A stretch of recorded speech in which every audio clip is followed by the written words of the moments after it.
Hello, Pablo with Meditation Amsterdam. And today is a rather beautiful autumn Monday, I have to say. Everybody was in fairly good spirits for some reason, myself included. And I had a rather lovely um, uh, relaxation session last evening, facilitated by Joseph, a life coach of mine, who is very much into hypnotic techniques and coaching in general. That's it's funny how life coaches or coaches in general also love as much as they do coaching. They love to be coached, and that includes myself. I love being coached. I'm very curious, and it got us talking about stress. So I thought I'd do a little reflection on stress, which is a topic that I think is close to everybody's heart in general. I don't think anybody needs to be convinced of how close to home stress is and how it can sap the joy out of life. And I, in fact, had a meditation group session the other day with colleagues of mine. And as I was facilitating it, there was a lady who reached out afterwards because of an answer that or rather, I reached out to her. Let's get our facts straight. Because of an answer that I gave to her question during the meditation little seminar. And her thing was, look, I joined this meditation session because I'm looking for ways to reduce my levels of stress. Now, this is a common thing nowadays. People are trying to use meditation to dampen the effects of their stressful lifestyles, right? And for a part that can work, I think it can give you a nice daily reset, to your brain, and it's something that is quite healthy in general.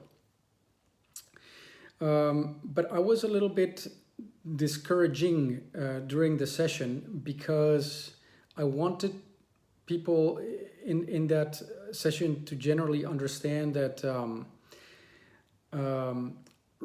relaxation and a stable and steady mind are sort of preconditions to successful meditation and not the outcome of successful meditation. In other words, when you start to talk about meditation proper, which is very, very deep and very, it's a withdrawal of your senses, is steady one-pointedness, and so on. That's a state that cannot be reached if you are struggling with general peace of mind and general steadiness of mind. So ironically, those things are obtained also with the help of meditation. But I believe that there needs to be a certain steadiness of mind for that meditative practice to be productive, and also for that meditative practice to be manageable in a sense. Because when your mind is racing, if you try to sit and meditate because you think that that's the one thing that'll calm it down, you're gonna just drive yourself out of your mind essentially. The energy and the momentum that the mind carries when it's overthinking is enormous, and if you try to dampen it by sitting down and creating this one-pointedness of mind, chances are you're gonna create this counter resistance, and the friction of it is going to manifest itself as irritation and frustration, and potentially also the conclusion that you are not meant to be a good meditator, which would be a very sad conclusion to draw from that situation.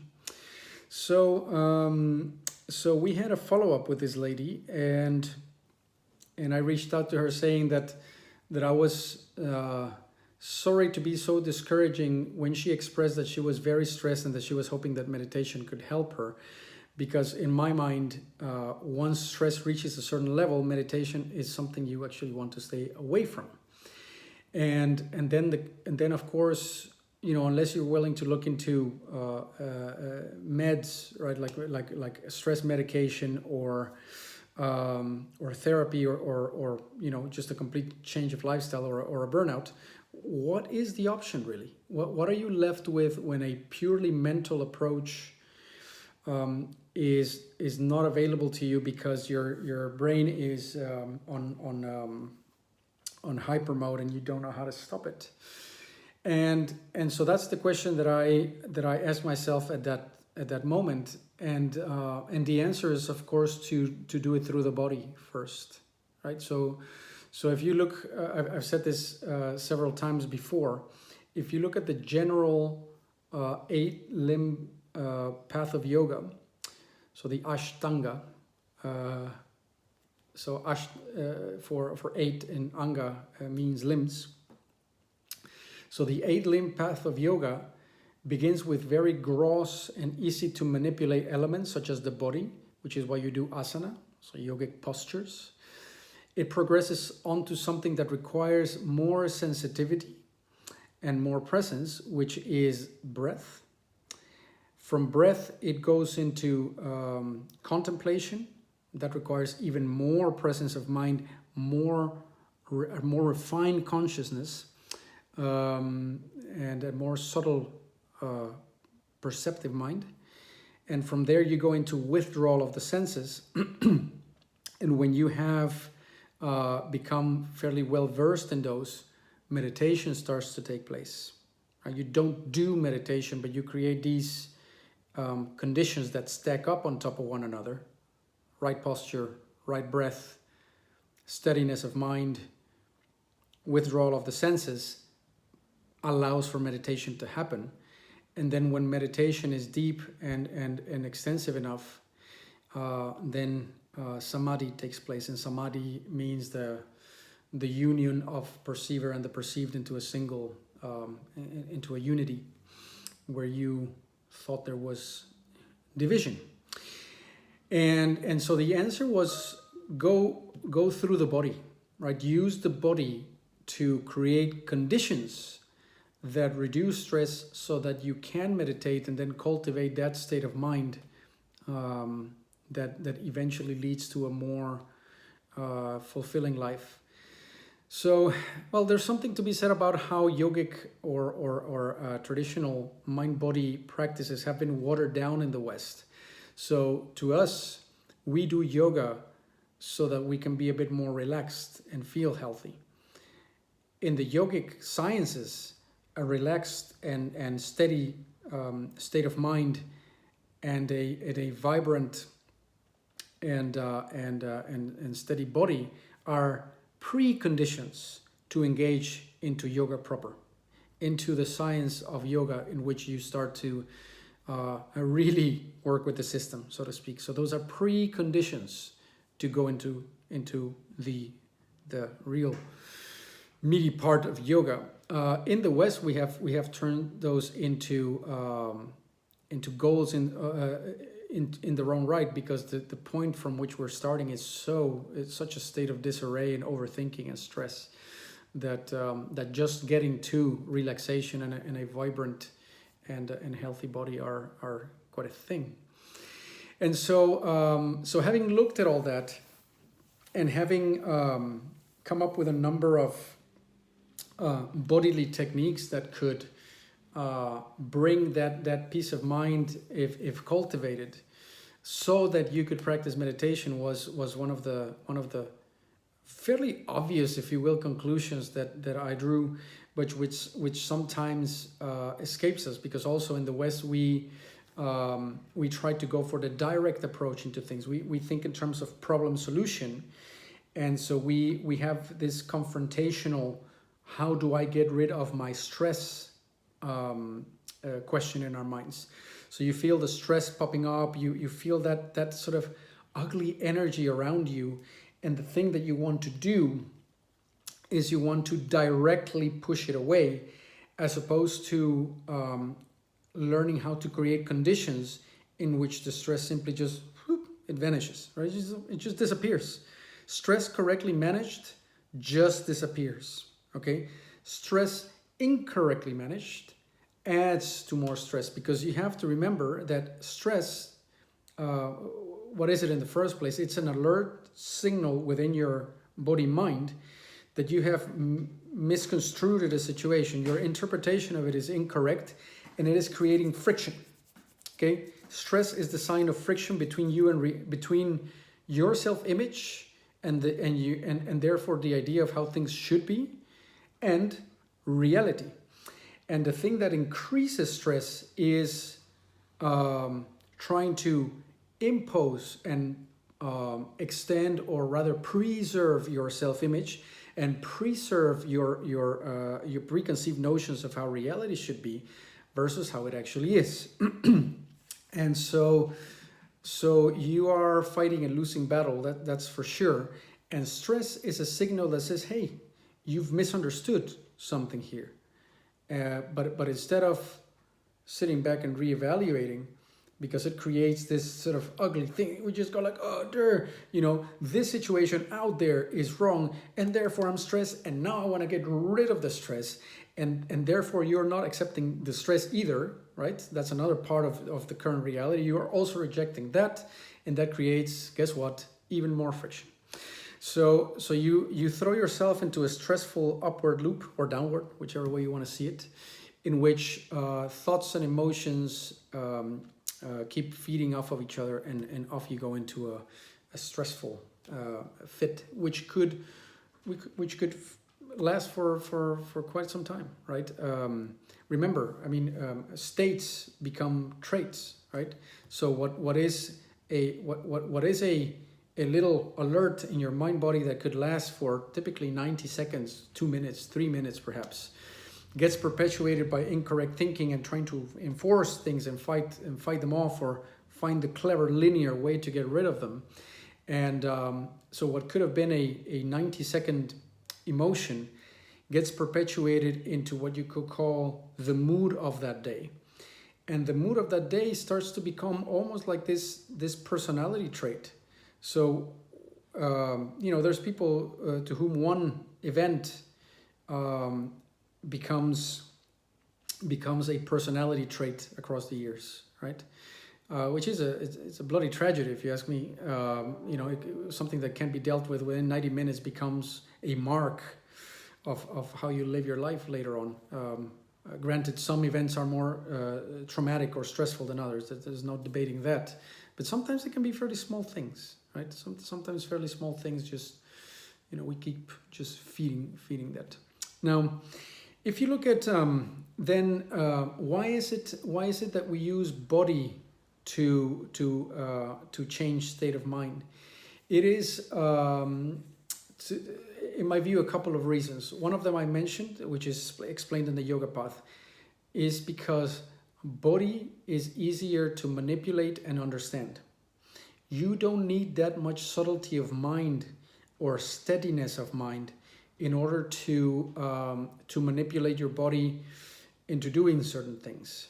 And so that means that as an entry point, it's just more easy to grasp altogether, right? Also, when you're stressed, you're in no mood to be dealing with the beauty of life and the subtleties of the mind-body connection, right? You don't want to know any of that crap. You just go like, oh, let's get rid of this stuff. So then you can apply some very tangible bodily techniques that will help you just manage the situation or feel some degree of control while your stressful or angsty moment is happening. It's funny, once you start talking about something or about not doing something, like not pushing stress away, stress is literally coming up in my own system right now as I'm making this video, but fortunately I know what to do about it. Right? So by listening to me now, you would not know that there's actually anxiety here right now as I'm talking, but it doesn't need to make me dysfunctional whatsoever, and that's quite a thing, right? And so easy to understand, easy to manipulate is the gross elements of the body. And the other reason, I know there's another reason. I'm not sure if I suddenly forgot about it. Bloody hell, guys. This doesn't happen very often, but there you have it. Okay, so we start with these. I know now. It's neurological. The other reason is that you need to bump your brain from one area in which it is enmeshed into another area. In other words, part of the thing that makes stress and anxiety tricky little beasties to engage with is the fact that when a certain mode in your mind has acquired momentum and a certain mood has been created, that mood is an enmeshment of bodily sensations and ideas.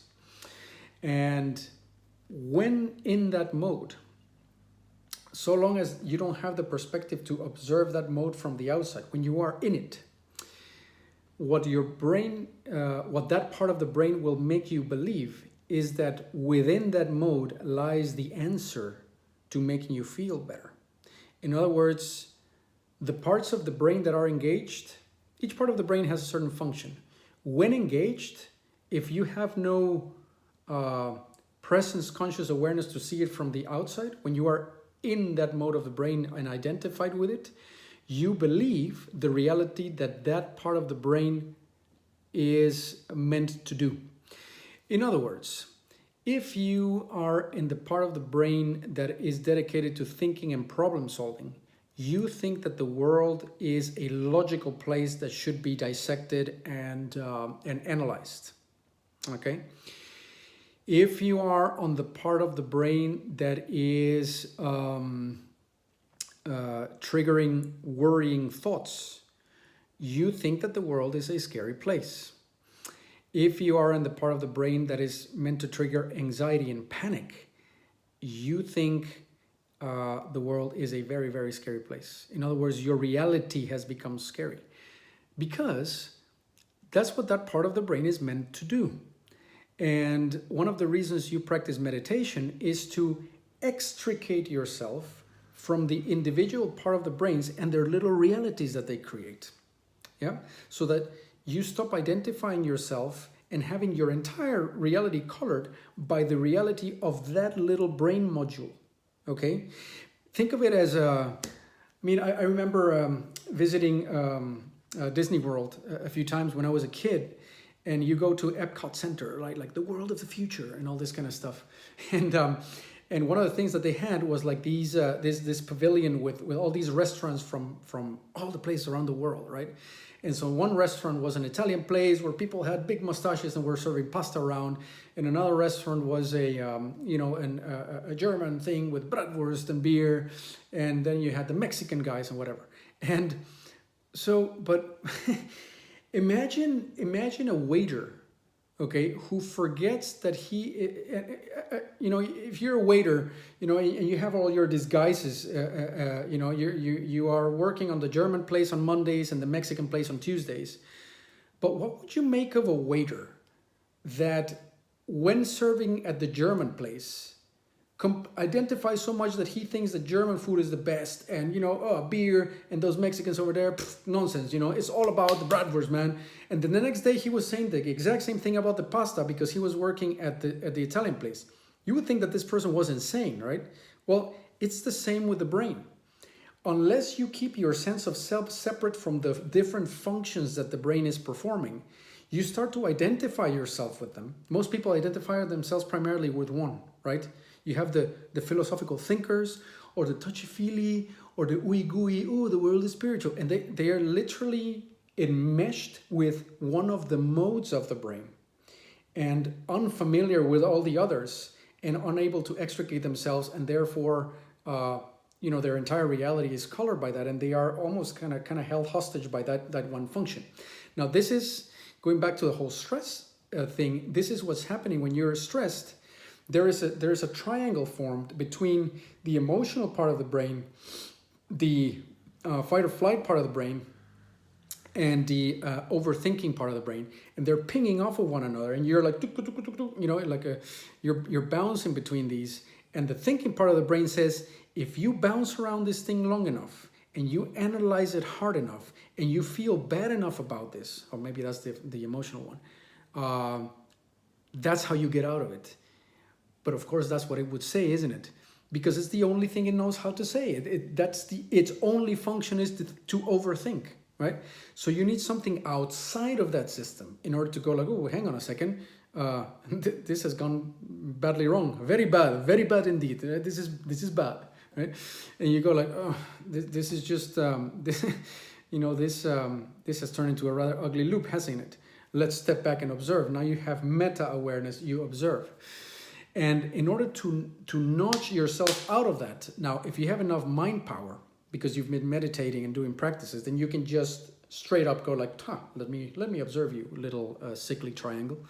But if you haven't been doing that, then you have bodily practices that are, they can be fairly demanding or fairly peculiar and demanding, and they almost force you to go into bodily sensations, which nudge the brain into a different function. Okay, so for example, and I was thinking about, I haven't tried this, by the way, and I just might, but think about not so much multitasking, but performing a very demanding physical task, such as standing on top of one of those balance boards, yeah, which takes that takes like physical presence. Okay, so you need to feel your body and kind of, keep yourself up there, and juggling 3 balls at the same time. Now, that would take quite a bit of motor and body sensory presence. I would argue that it's almost impossible to be stressed while you're doing that, because your entire CPU power is it has to be engaged in an area of the brain that is miles away from the areas of the brain that need to be fed and allowed to go on over mode in order to be stressed. This is one of the reasons people enjoy challenging sports, for example. It nudges your brain into an area of the brain, of the mind body, that is very pleasant, right? So it nudges it away from the areas of stress. And so, okay, so what are things like that? Okay, well, you have yoga, for example, which is demanding, right? If you take, for example, the more demanding balance poses of yoga, I mean, these things are not just physically demanding, but also mentally very demanding. And so when you're trying to do those, you're just nudging your brain straight into bodily presence with no room or no bandwidth left to worry about something else. Maybe you have heard the expression of like, yeah, I love free solo climbing because while I'm doing it, I just can't think of anything else, right? Like, the consequences will be dire, right? So I'm just like full on, like looking at my next move. And then people will do perhaps skydiving, or they'll do whatever. They will do things that leave no space whatsoever for the overthinking, worrying, emotional mind to engage, because they're engaged in something else that's very challenging. So, you could think of several different examples of that. And so I think I'll leave it at that on this particular video. And this is just like some general thoughts on stress, which hopefully help. That's not to say you should not try meditation. My Sifu from Tai Chi said something very interesting the other day, which we tend to forget, which is very often your mind tells you, this would be, I'm going kind of into meditation, this would be a good moment to do so.